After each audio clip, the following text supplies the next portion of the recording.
Good evening, everyone. I think you can hear me, and I think we're letting people who have been patiently waiting in the waiting room. I apologize that we don't have any funky music to play for you. We just decided that we're going to get an amazing playlist that our partners, the African American Tobacco Control Leadership Council in Tobacco Control, seem to have the best playlist. So hopefully next time they'll share that with us. So we'll just wait a minute or two to let more people in, and then we'll start.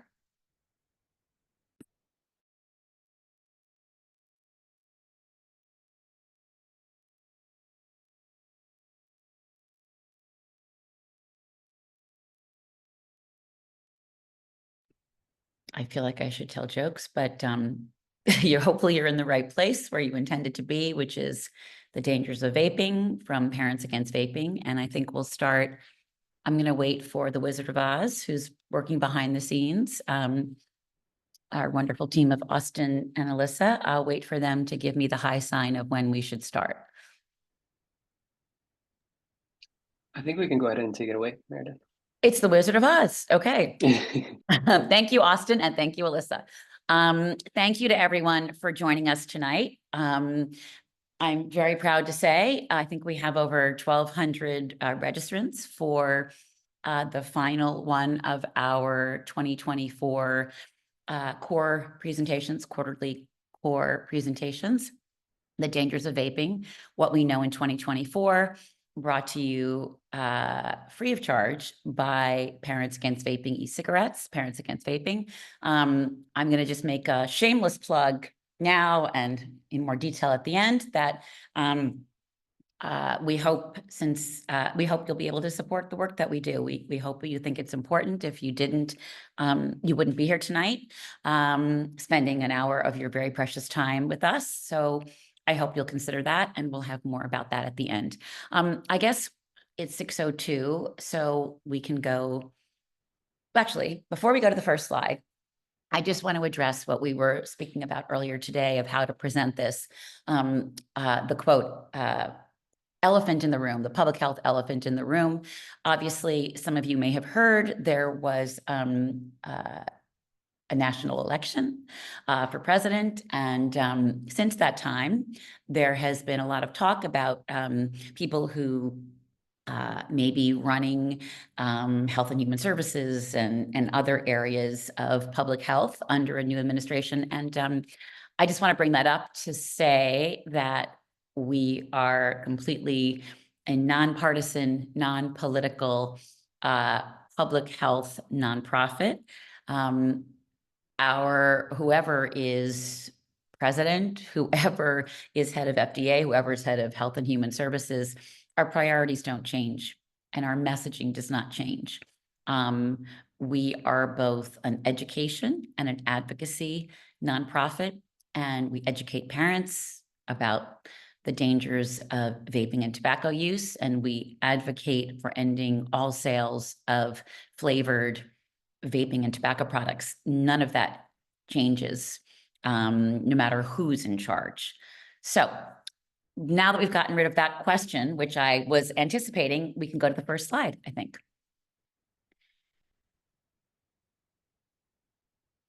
Thank you, Wizard of Oz, Austin. So that's a not very flattering picture of me. I guess this is too. But again, as I just said, Parents Against Vaping is a national advocacy and education nonprofit powered by parent volunteers like me. In fact, I and my two partners and co-founders are full-time volunteers, and we remain full-time volunteers over these 6.5 years that we've built out this organization. We fight youth vaping and nicotine use and the predatory practices of the tobacco and vaping industries. Our goal originally was to help sound the alarm about Juul and the youth vaping epidemic, and our parent voices continue to have an important impact in public health. We advocate at the local, state, and federal levels for ending sales of all flavored tobacco products to protect kids. The bottom of this slide just says origin story, big tobacco and Juul messed with the wrong moms. I will try to be brief. And I apologize if there are parents and or practitioners or public health people who have heard this story over and over the last 6 and some change years. But this unlikely journey for me and my original 2 partners, 3 moms, began in April of 2018 when my then 16-year-old son, Caleb, came home from school here in New York City to describe to me what he called an mixed message anti-addiction talk at his new high school. And what he described was that I had heard that an outside anti-addiction group was coming to address the ninth grade. And when the teachers and administrators left the room, which is common very often for these kinds of talks, so the kids will speak freely, this supposed educator, this young man, began talking to this group of ninth graders, teenagers, about Juul. Now, back in April of 2018, I will be the first to admit I did not know what Juul was. I hadn't heard about Juul, but every single kid in the room knew what Juul was either addicted to Juul, was using Juul, or their friends were doing one of those 2 things. And this educator began talking to the kids and saying, Juul is for adults, not for kids. But he said repeatedly, after saying it was for adults, not for kids, it is totally safe. He said it's for adults, not for kids, but it is, quote, 99.9% safer than traditional combustible cigarettes. And the kicker, and Juul will be approved by FDA, quote, any day. And my son, being a skeptic, went up to this young man, this supposed educator, at the end, along with 2 other boys, my co-founder, Dorian Furman, you can see her over my shoulder there, wearing gray. So her son, Philip, and our 3rd co-founder, Dina's son, Luke, went up to this guy at the end to ask questions. And he proceeded to take out a Juul, show the boys how it worked, and called it the, quote, iPhone of vapes. And when my son came home and reported this to me, I called my 2 only friends I knew at the time, Dorian and Dina, and said, did you hear this? And they checked with their sons, called me back and said, oh my God, we just heard the same story. And within 24 hours, what we 3 moms discovered was that this was in fact a Juul representative who had come into the school without the school's knowledge through this outside anti-addiction group. And over the days and weeks and months really that followed, when we couldn't sleep and we were just sort of like obsessed with what is this company and what is this product, we were really horrified to discover not only the predatory and pernicious behavior of this billion-dollar company that had been advertising to young people like ours on social media sites where kids were, but adults were not. And we were also shocked and horrified to discover that this was a very widespread behavior among youth. It would be another 9 months before this was referred to as the, quote, youth vaping epidemic by the then Health and Human Services Secretary and the FDA Commissioner, et cetera. And so our goals were originally to sound the alarm about this. And we can go to the next slide. We not only did we create momentum, dragging our boys, or I like to say schlepping our boys to Washington for anyone who would listen. But what we realized was that we had to sound the alarm and we had to change laws to protect kids from these new flavored tobacco products, that Juul and those that followed. And so while we educate parents, as we are doing tonight, we also help pass laws around the country. And you can see some of our partners and some of our advocates in photos. I think it's hard for me to see with my reading glasses, but I think I see Richie Torres with one of our partners from the African American Tobacco Control Council. I think I see some of our partners, including New York City leaders, the borough president of Manhattan, and we see one of our advocates from California, Dr. Monica, speaking out in California, and I think you get the idea. So we can go to the next slide, please. I think when moms and children show up to sound the alarm about this problem, I think people listen. That was our goal. And you can just see we were represented. We spoke about this in the Netflix documentary, Big Vape, about Juul. We've written about this. I think the idea was to what we have created, thanks to remarkable volunteers and parents and public health and practitioners, people who like the people who are listening tonight. What we set out to do was to build a national organization so that there would be, for the first time and going forward, an organized national parent voice at the table, fighting to protect children in the public health sphere from the predatory practices of the tobacco industry. And thankfully, that's what we've been able to do. We can go to the next slide.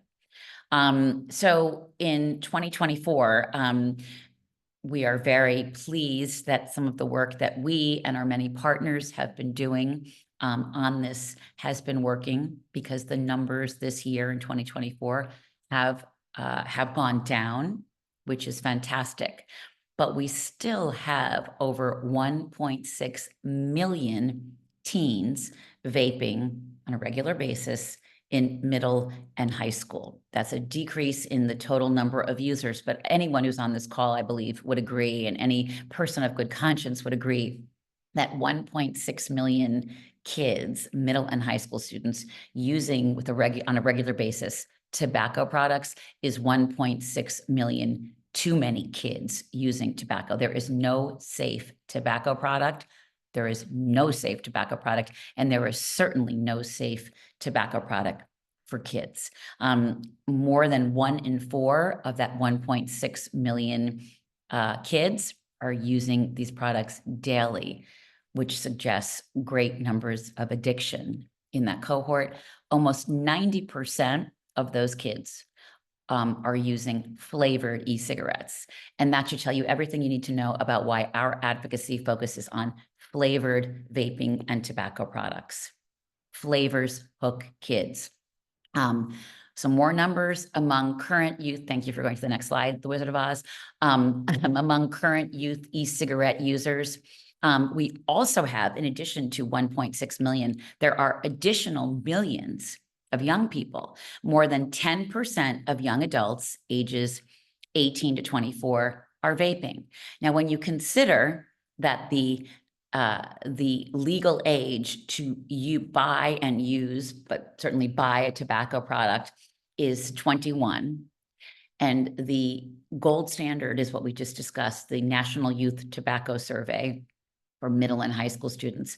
Among this 10% of young adults, of all young adults in this country, those who are 18, 19, and 20 are technically kids. They are minors when it comes to tobacco under the law. So that's an additional millions of kids, young people, using these products. The most commonly used device is a disposable vape, and almost 38% of these users, the 10%, are using vapes on 20 out of 30 days, again, suggesting large levels of addiction. You can go to the next slide.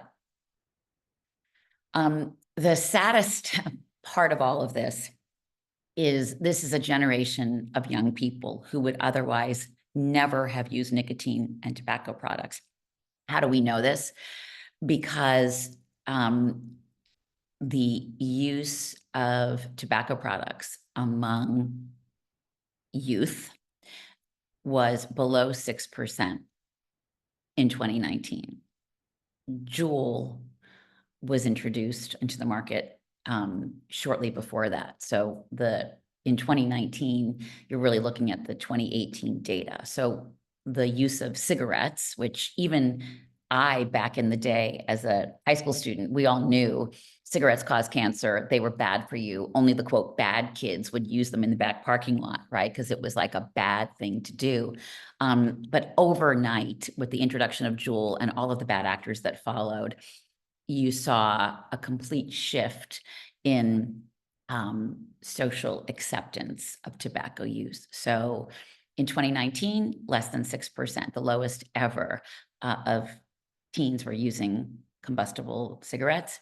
In 2019, we had an entire generation, almost 28% of all kids were suddenly using e-cigarettes, tobacco products. So this did not have to happen, but for the introduction of Juul, the predatory behavior, and all of the bad actors that have followed. We can go to the next slide, please.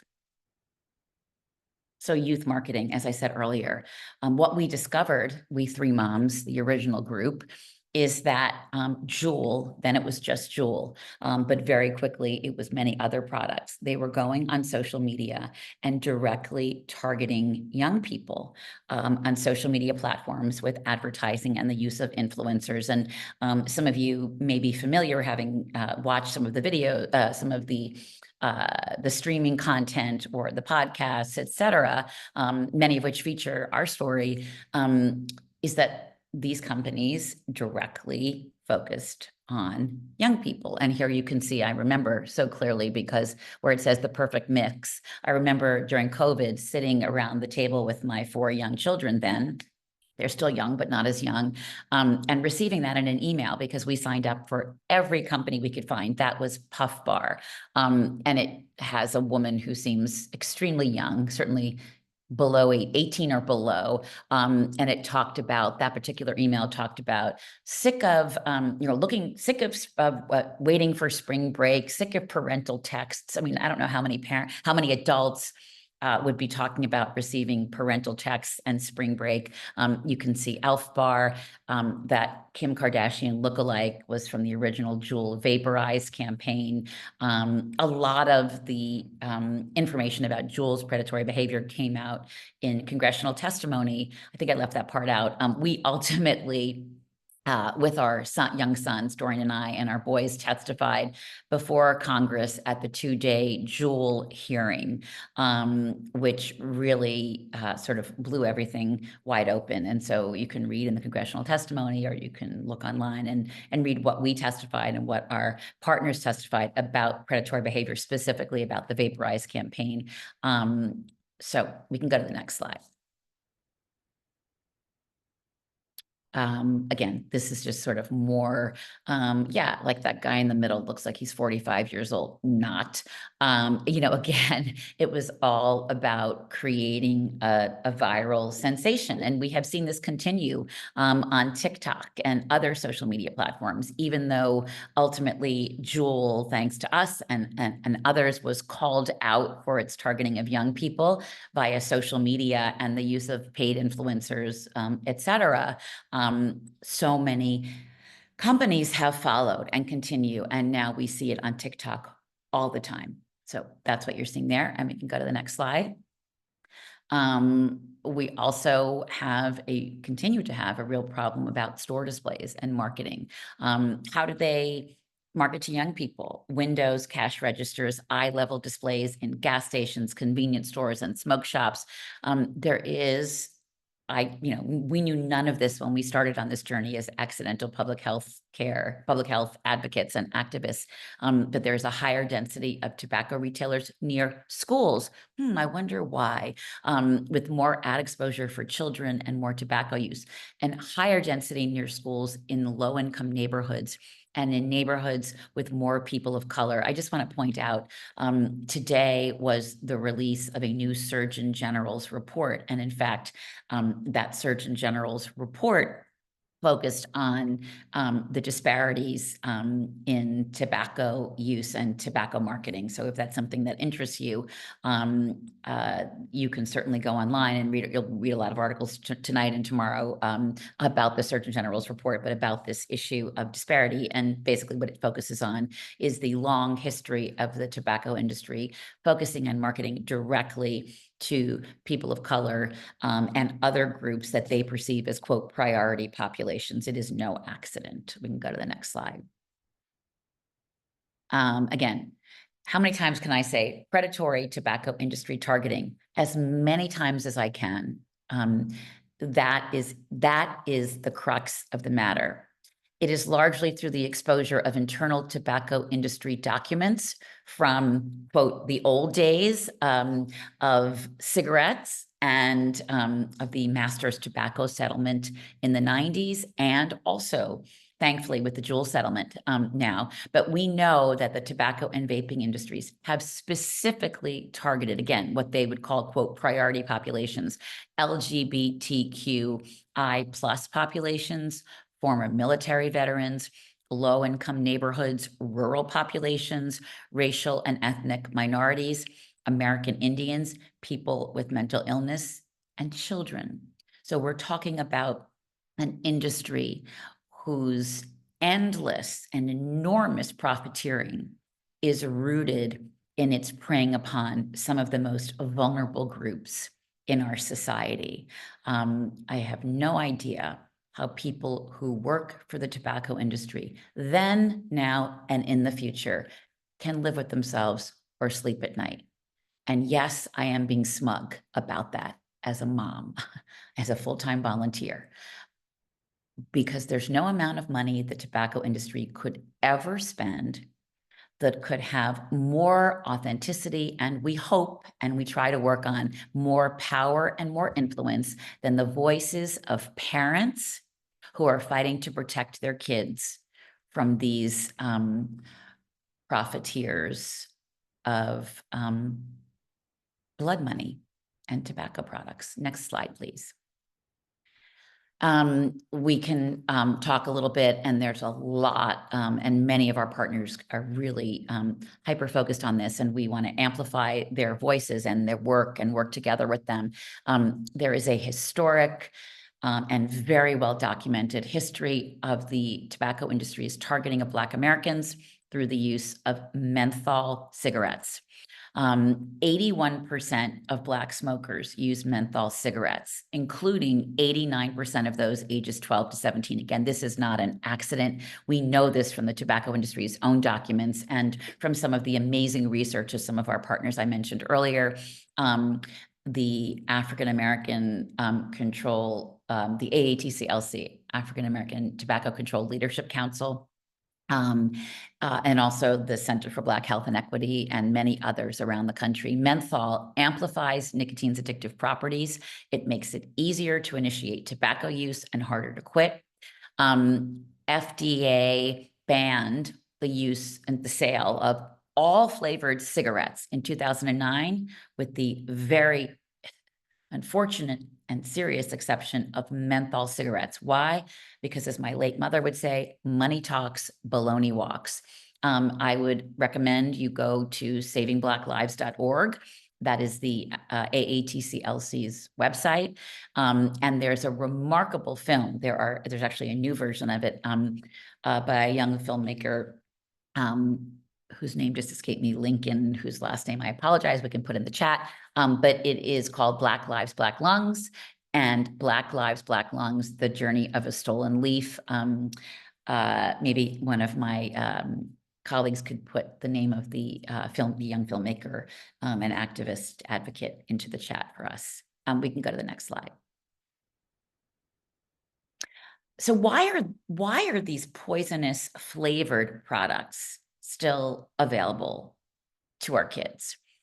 Well, there's certainly enough blame to go around. And again, as we said earlier, we are nonpartisan, we're non-political. The FDA, and we consider the people who work and run FDA, the Food and Drug Administration, and specifically the Center for Tobacco Products. These are people who have devoted their lives to public health. They are our partners in the fight to protect kids. And yet, the FDA has delayed regulation and enforcement of these products for years. For years, they have the agency, and again, I say this with pain, because these are people who have devoted their lives for decades to public health. These are our partners. And yet the agency has failed to do its job in a timely manner. The agency, the Center for Tobacco Products, recently made what we and many others would consider a disastrous authorization. It says recently approved, but that's not correct. It's actually recently authorized. No tobacco product is approved. It recently authorized for menthol flavored e-cigarettes. Now, we know that flavors hook kids. The research has shown this over and over and over. We know that menthol, we discussed earlier menthol cigarettes, but menthol e-cigarettes, menthol is one of the most, it remains among the most popular flavors with kids. Menthol is mint. It hooks kids. So FDA recently authorized 4 menthol flavored e-cigarettes, which we think was an enormous mistake. And just as bad, there are thousands, maybe even, hundreds of thousands of illegal flavored vapes that remain on the market. Illegal because they have not received either an authorization from FDA or a marketing denial order. Flavor policies to this date have exempted the most popular products with kids, the disposables, the e-liquids, the menthol products. I'm sorry, there's my doorbell. And I have 4 children. I guarantee none of them will answer the door, but I can't. So please forgive me for the noise, and the dog will begin barking soon, but hopefully you can all relate. State and local laws and enforcement are vital, even with regulation. So this is an ongoing fight, and thank you so much. It is Lincoln Mundy, is the brilliant director of the original Black Lives, Black Lungs, and the new one, the new Black Lives, Black Lungs, the second version. Thank you for that. We can go to the next slide. One of the issues that we have been sounding the alarm about for years in Washington at FDA, at the state level and the local level, were Chinese imports flooding our ports. These Chinese single-use disposable vapes, i.e., you can see in the picture Elf Bar, which according to the data remains the most popular e-cigarette product. It was called Elf Bar, then they keep changing the names of all of these products. But Elf Bar, I think it's now called EB5000. The irony is China itself has ended sales or banned flavored disposable vapes. Why? The reason that the government gives is to, quote, protect Chinese children from flavored tobacco products like this.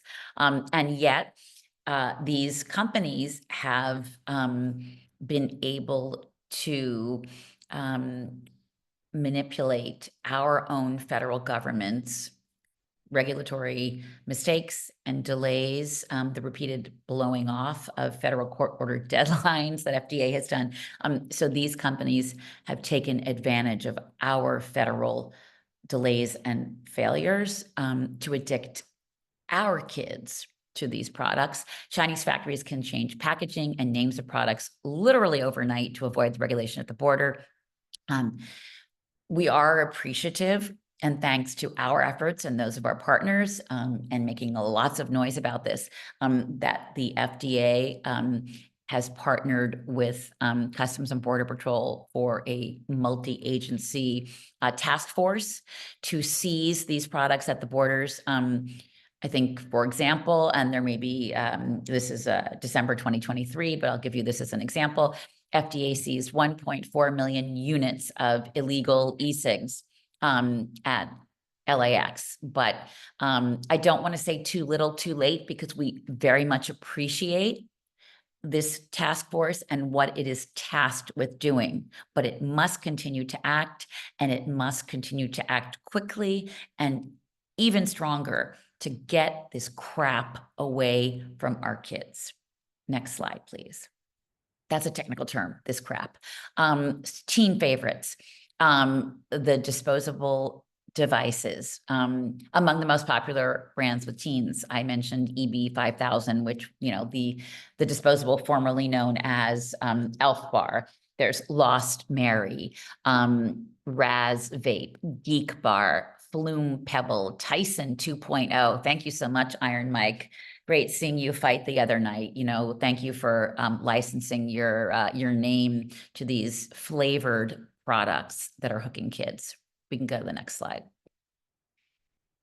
Again, MyPod, Smoke, UL, Caliburn, still Juul, maybe not as high as it was. It's like the OG, but these pod-based refillable e-liquids, again, Juul is where it all began, but we have had plenty of bad actors follow suit and manipulate, take advantage of the loopholes and the delays, the flouting of federal court ordered rulings, pushing FDA to finish the job and regulate these products and keep them away from our kids. We can go to the next slide. Again, devices in hiding, right? Juul and those that have followed, Juul and its ilk continue to be stealth by design. Like the two in the middle, don't they look like, it looks like my husband's asthma inhaler. The ones to the right, to my right, look like markers. Look at the faux Starbucks looking cup. Look at the video games. Gee, this is exactly targeting people in my age group in their, well, I was going to lie, but in their late 50s. This is not, these products are not targeting adults. These products are so obviously and clearly targeting kids. It would be funny, except it is poison and it is getting into the hands of our kids. We can go to the next slide. Devices in hiding. And then of course there is an entire category. I'm sure many of you are wondering if we were going to mention Zyn. These are flavored nicotine pouches. Now, interestingly, the industry would have you believe that these are, quote, smokeless tobacco products. They are smokeless tobacco products, but they are tobacco products, right? These are not, I'm sorry, what I meant to say was the industry would like to confuse consumers to make them, young and old, believe that these are quitting, that these are NRTs, like nicotine replacement therapy. You know, these are lozenges or pouches because they sort of look like things. I remember the story of a 17-year-old who was highly, highly addicted to vaping, flavored vaping. And she came home so excited and told her mom, "Oh my goodness, I found the way to quit. And it comes in these great flavors like, oh, Bellini and citrus and cinnamon. It's called Zyn." Well, no, if these were quitting products, the tobacco industry would be applying for authorization through the Center for Drug Evaluation. It's called CEDR, C-E-D-R, at FDA. But no, these are tobacco products, flavored tobacco products that are going through the Center for Tobacco Products. I mean, just look at this, Lucy Breakers. I mean, isn't there a candy called Breakers? And look at the flavors of Zyn. And there's Knick Knack, you know, things like peppermint and cinnamon Bellini. I mean, that one just kills me. But again, we first heard about Zyn, which many of you may have heard about. You know, I know the kids, there's like the Zyn bro code. It's part of like the bro culture. You know, there's a lot of talk about Zyn being used by young adults. Well, we first heard about Zyn in, it was either 2018 or 2019 when we were, before COVID, speaking in person at a school in Washington, D.C. And a mom talking about Juul, and a mom raised her hand and said that her son at this large, well-known school was on the baseball team. And he told her that he was addicted and all of his friends were addicted to Juul, but they were afraid of getting caught and they didn't want to get kicked off the team. So they started sucking on these high nicotine content pouches during practice and after school that would tide them over and keep that nicotine addiction, that buzz going until they could get home and get back to their vapes, their Juul. So this has been going on for quite some time. You know, we could make the case that this is an attempt by the tobacco industry to keep the now 20-something kids that they successfully addicted to Juul and to vaping, to keep them as lifetime customers. No matter what, we know from the data that there are almost 500,000 middle and high school students who are using Zyn, these flavored tobacco products, Zyn being the most popular and getting the most attention. I think I've heard college kids call it, quote, Zyneroni and cheese. But Again, almost 500,000 kids are using this flavored tobacco product, these nicotine pouches, and largely Zyn, owned by the largest tobacco companies. There's Zyn, On, and Velo, and others. They are the second tobacco product, most used tobacco product by middle and high school students. And that's almost 500,000 young people too many. We can go to the next slide. And again, it's about the flavors. And there's this whole category that we're concerned about, and we've talked a lot about in other places, about non-nicotine vapes. That we consider some of these products, and some of our partners, like at Stanford Medical School and other places, have talked about the dangers from just vaping, even without nicotine. They contain glycerol and other toxic chemicals. They are highly accessible. For a long time, you could buy, for example, the Monk personal diffuser on Urban Outfitters. They are available on Amazon. These are like the starter products for younger adolescents. They look exactly like the big kid Juuls and Puff bars and Elf bars. They are not safe. The only thing that you should be putting into your developing lungs, a child's lungs develop until they're 25, is fresh air. We'll get into some of the medical things a little bit later on, but we recently testified about these products to the Consumer Product Safety Commission because they are not regulated by any federal agency. And this is the way to addict younger kids and get them used to the vaping behavior. We can go to the next slide. Cannabis and nicotine. This is something that parents talk to us about all the time. If you have a teen, if you have a teen that vapes, it's the co-use conundrum. The rates of cannabis vaping in youth have rapidly emerged and continue to rise. Vaping nicotine acts as a gateway to other drugs, notably to marijuana. And we don't say cannabis here because cannabis is, it sounds sort of a medical. And so the tobacco industry uses the term cannabis so that it has a sort of clinical use, but this is marijuana. But it's not the same marijuana as when we were young. We are talking about clinical grade marijuana that is 20 times stronger than marijuana was, quote, back in the day. And again, there's no safe use of nicotine for kids, and there's no safe use of marijuana for kids. Bad stuff goes with bad stuff. Well said. There's like chasing behavior, using nicotine as a chaser to cannabis. We can go to the next slide. The risks and benefits of marijuana. The risks are, and again, there's no safe amount of nicotine or cannabis for a young person, right? For a minor, for a kid. The risks, it makes people lack motivation.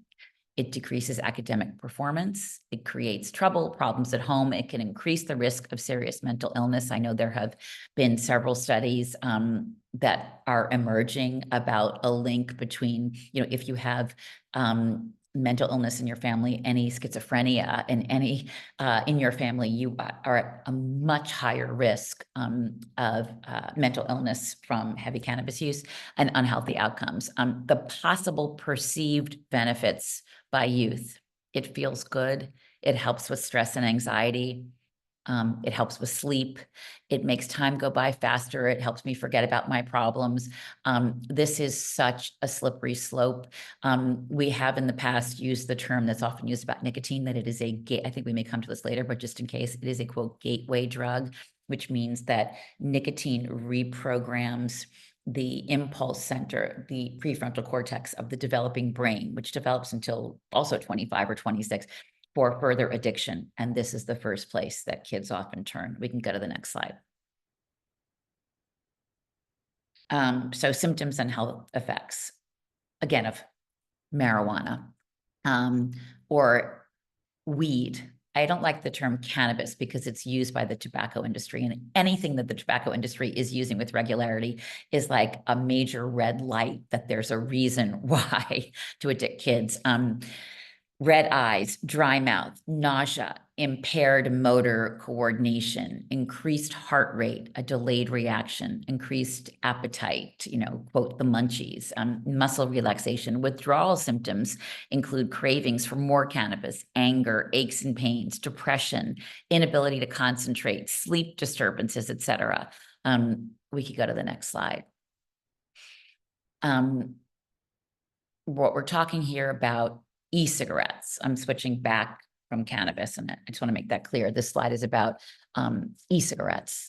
Nicotine e-cigarettes are more addictive than cigarettes, and that's because high levels of nicotine salts. Nicotine salts was a game changer that Juul patented. It was a way of delivering enormous amounts of nicotine that could hit the bloodstream so much quicker. It's so much more addictive. I mean, so many kids have described this like massive head rush. It can be used discreetly and continuously.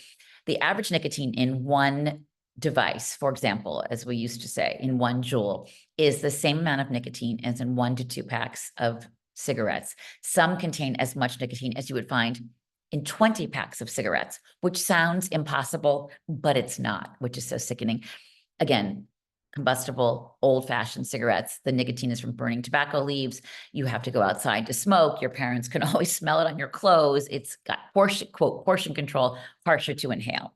And they're, in today's Surgeon General report, they talk about FDA announcing a nicotine standard. We are the only country that does not have a limit for the amount of nicotine that can be consumed or sucked down deep to destroy your lungs. The EU has a limit, Israel, other places, but we don't. And so we do hope that someday that standard will become law, will go into effect. We can go to the next slide. What's in that vape? I think you get the picture. Nothing good, nothing that's healthy for anyone. Again, there's no healthy tobacco product, and there's certainly no healthy tobacco product for a child.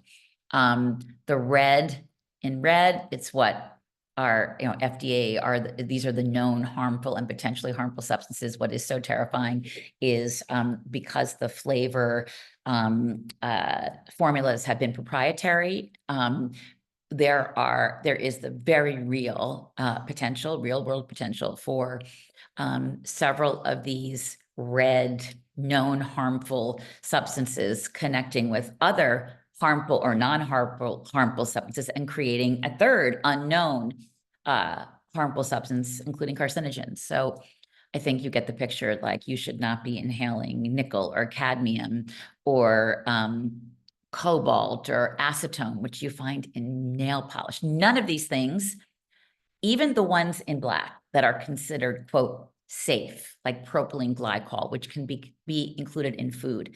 None of these are safe or considered safe by anyone when they are inhaled at high heat and sucked deep down into your lungs, and certainly not deep down into your developing lungs. We can go to the next slide.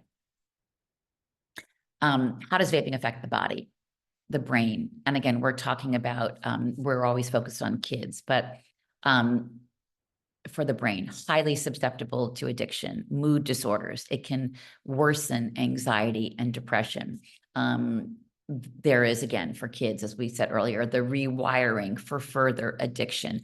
Nicotine causes permanent cognitive change, worsened memory. People think like, oh, that can't be true. Like, well, when I was a kid, I smoked cigarettes, but again, there is so much more nicotine in these vapes than there ever was in cigarettes.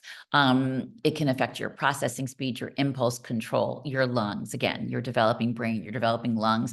Vape aerosol contains traces of heavy metals, these ultrafine particles, these myriad chemicals. They reach so deep, they irritate the cilia of your lungs. They're the fine hairs that line your lungs. They cause irritation, inflammation, the potential for allergies to hidden ingredients.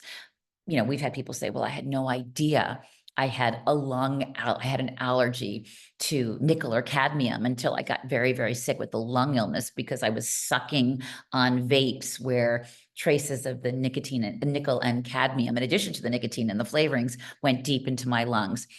Asthma, chronic lung disease. Every single day, there is more and more scientific evidence of the harms caused by these products for the heart. Nicotine is a stimulant. It can restrict blood flow. It can increase blood pressure, adrenaline, heart rate. It can cause cardiovascular disease, and the flavor chemicals can be toxic to heart cells. This is just what we know. This is what we don't know. And it's what we don't know over the long term that is even more terrifying. We can go to the next slide, but it's bad enough. Additional risk, the DNA damage to oral epithelial cells. This is not like, ooh, I got new cavities. This is like the ability of these chemicals to cross over the blood barrier into your system, your weakened immune system. I mean, that's one of the reasons why there have been studies that have shown that people who vape are more likely to either contract COVID or to suffer the symptoms more seriously, which makes sense because it's a respiratory illness and this is attacking your respiratory system. Seizures from nicotine poisoning. There was a time when FDA was very public about the fact that there were reports of people having seizures from these enormous amounts of nicotine.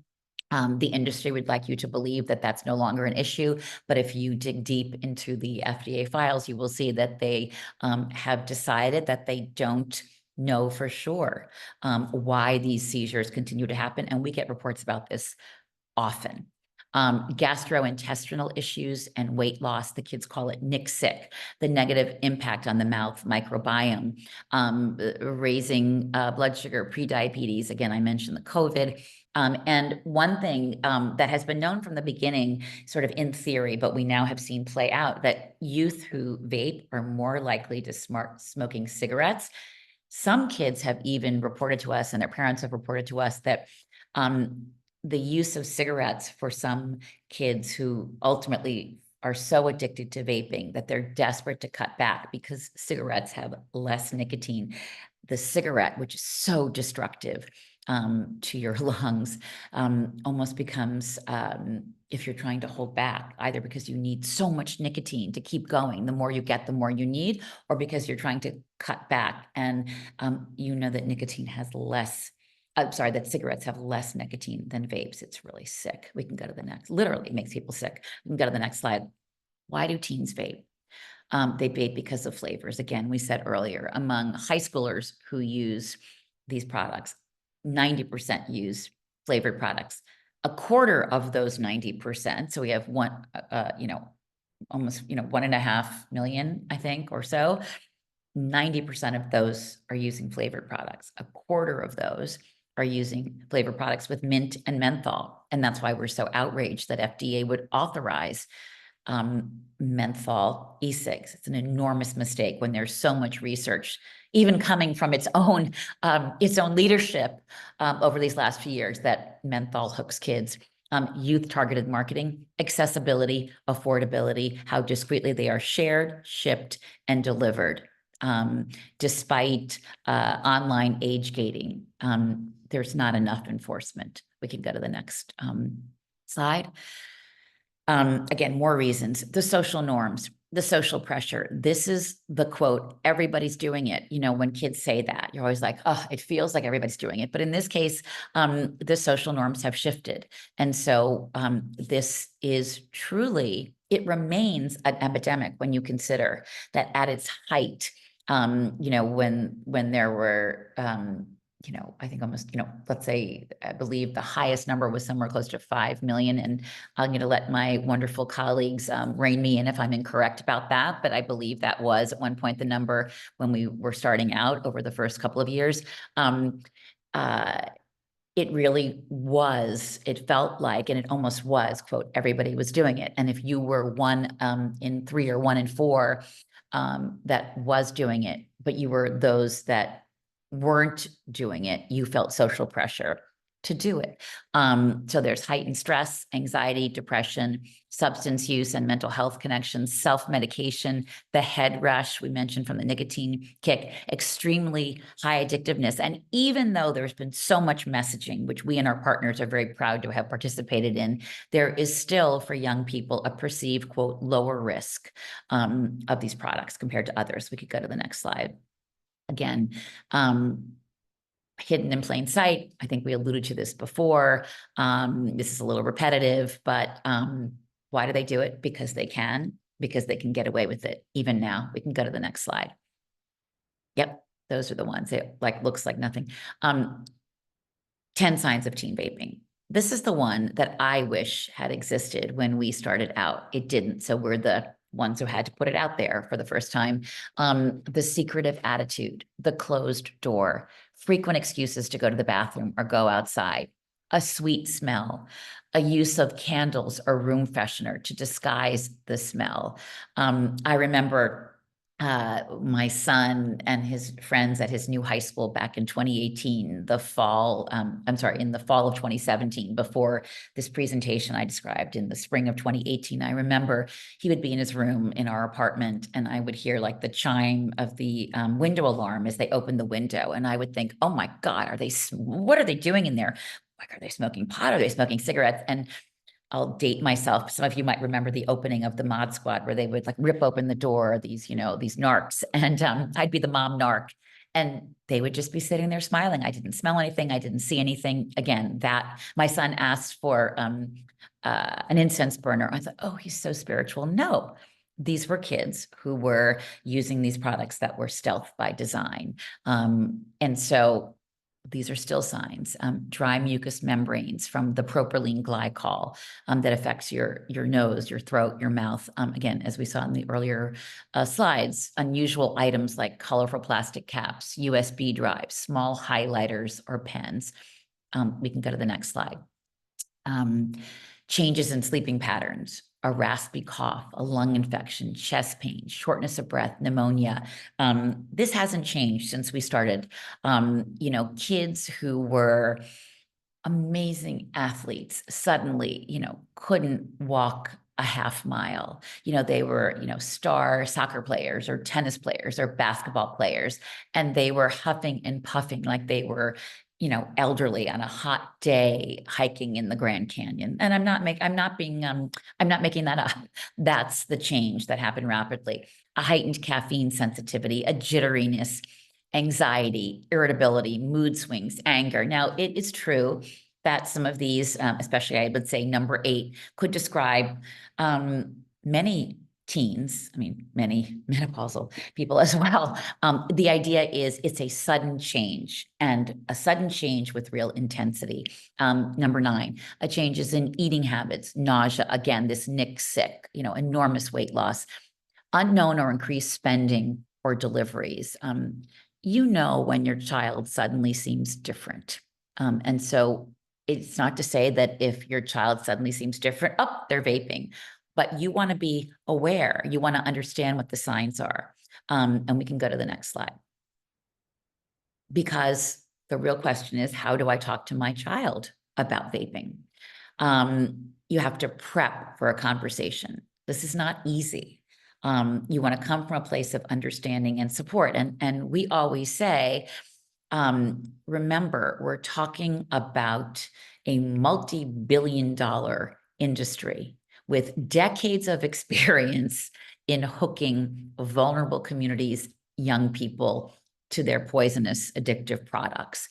So we need to be understanding. The approach is talking with, not at your kids. Like if you ask your child, are you vaping? It is the rare unicorn child who will say, yes, and I've been dying for you to ask me. We even had someone who shall remain nameless, a national political figure, whom I once in a webinar said, so why did you decide to go after Juul?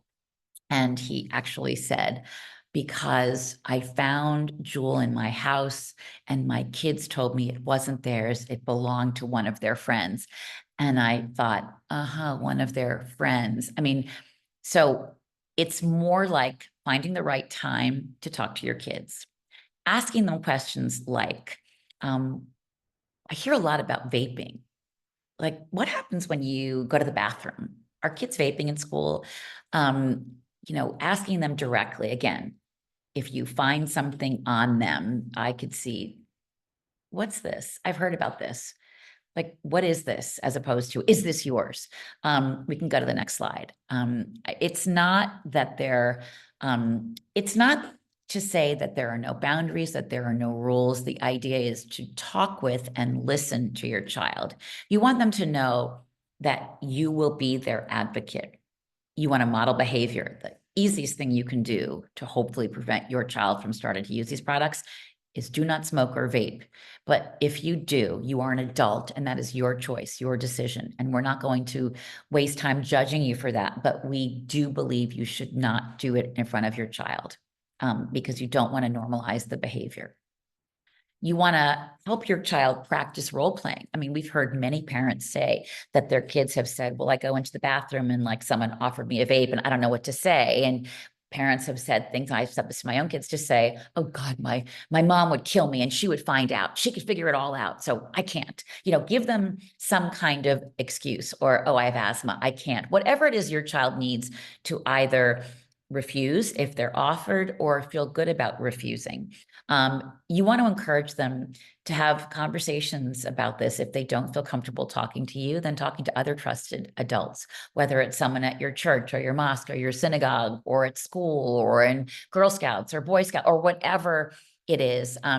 You definitely want to talk with your family pediatrician or a local addiction specialist. You can use our website and we can give you resources. You can go, there are quit resources that every state has.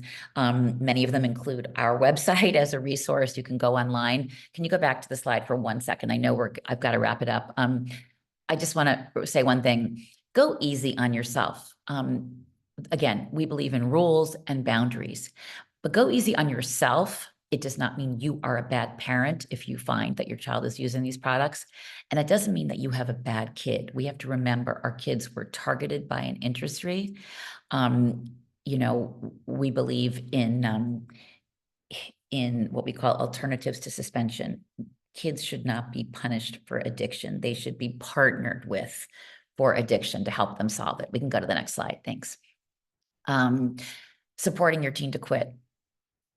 The hardest thing I will say is to get your teen to want to quit. Just because if you discover and that they are using these products and you're able to talk to them about it, the real shift will be getting them to want to quit. You can share as much information as you want about how bad it is, but that's the hard shift. So encourage them to get help, talk with your pediatrician or local substance abuse specialist. There are things out there to help with dependence and cravings. Nicotine replacement therapies as advised by doctors. There is medication and counseling. Relapse is normal. Be patient. It can take many, many tries. I know this personally for a young person to quit nicotine. And it's so much harder to quit the enormous amount of nicotine in vapes compared to combustible cigarettes. I also want to highlight that our partner, the Truth Initiative, has its This Is Quitting app and text support, which is evidence-based. And you can see it here, 1-800-DITCH-VAPE, smokefree.gov, Quit Start app, teen.smokefree.gov. We can go to the next slide. School policies, I'll just go through this pretty quickly because I don't want to go over alternatives to suspension and supportive discipline. Again, it is not that we don't believe there are rules or boundaries, but we don't think that punitive practices are an appropriate response. There is supportive discipline. There's not one clear approach. Meet people where they are. They have to want to quit, and we have to support them in their journey as long as it takes. We can go to the next slide. Resources for schools. Again, you can visit our website at parentsagainst.vaping.org for a list of resources. Here we list our partner, the Stanford Medical School Tobacco Prevention Toolkit. Our board member, Dr. Bonnie Halpern-Felsher, is behind that. There's some other resources there. There are school-based tobacco education programs, youth tobacco cessation programs. You could go to the next slide. All of this is on our website. We actually created a program we're very proud of. We call it Poison, Parents Opposing Illegal Sales of Nicotine, that empowers parents to call attention to renegade retailers who are breaking local, state, and flavor policies, and highlight for authorities the lack of enforcement. If you are in a city or a state or a county where there is an ability to fund a program like this, please let us know. We can go to the next slide. We have done that successfully in New York City. We have an educator toolkit. It has a digital toolkit, orientation, templates, handouts for parents, clinicians, school nurses, prevention specialists, social workers. We can do all of this in Spanish and English. So please reach out if that's something we can help you with. We can go to the next slide. We have a really successful program we're very proud of, Vapes Are Trash, which we created because parents kept saying that when I tell my kid it's bad for the developing lungs, vaping, and bad for their developing brains, they just hear what the Peanuts would hear on like the Thanksgiving special, which is coming up, Charlie Brown Thanksgiving. The kids hear the teacher saying, wah, wah, wah. But we know that there is, and we should all be, but certainly youth are very focused on climate justice and environmental issues. And then, so we created for parents to share with their kids, vapes are trash. There is an enormous environmental cost, particularly of disposable vapes to the environment. And since we've begun talking about this, other partners have joined in. The World Health Organization has joined in. So we have our Vapes or Trash program. Again, if you are in a community which is interested in coming to us and helping us to develop for you a local program, let us know, or you can find vapesortrash.org and share it with your child or your community. Next slide. This is important. So PAVE is made up of volunteers like me across the country. So we would love to get your feedback. We would love to have you join us as volunteers to educate and advocate in your community. And the final slide, I apologize for being a moment over. Your financial support. This is a free presentation. I'm a full-time volunteer. Your financial support is very, very necessary. It will allow us to continue our critical work protecting all of your kids. We are at the moment volunteer run, and we will always be volunteer powered. And we really need your support to keep doing the work. So please scan that and donate. Thank you so much for sharing this time with us. I hope you will both fill out the survey. I hope you will donate. I hope you will reach out if you have any questions or want more information. You can reach us at info@parentsagainstVaping.org.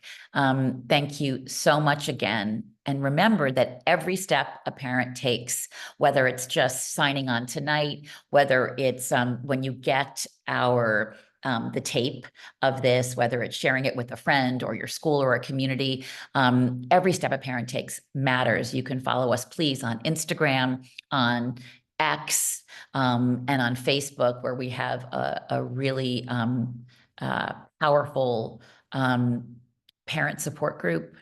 So please follow us, spread the word, support us, and together we have no choice but to protect our kids, to make sure that every child has a healthy today and tomorrow. Thank you so much.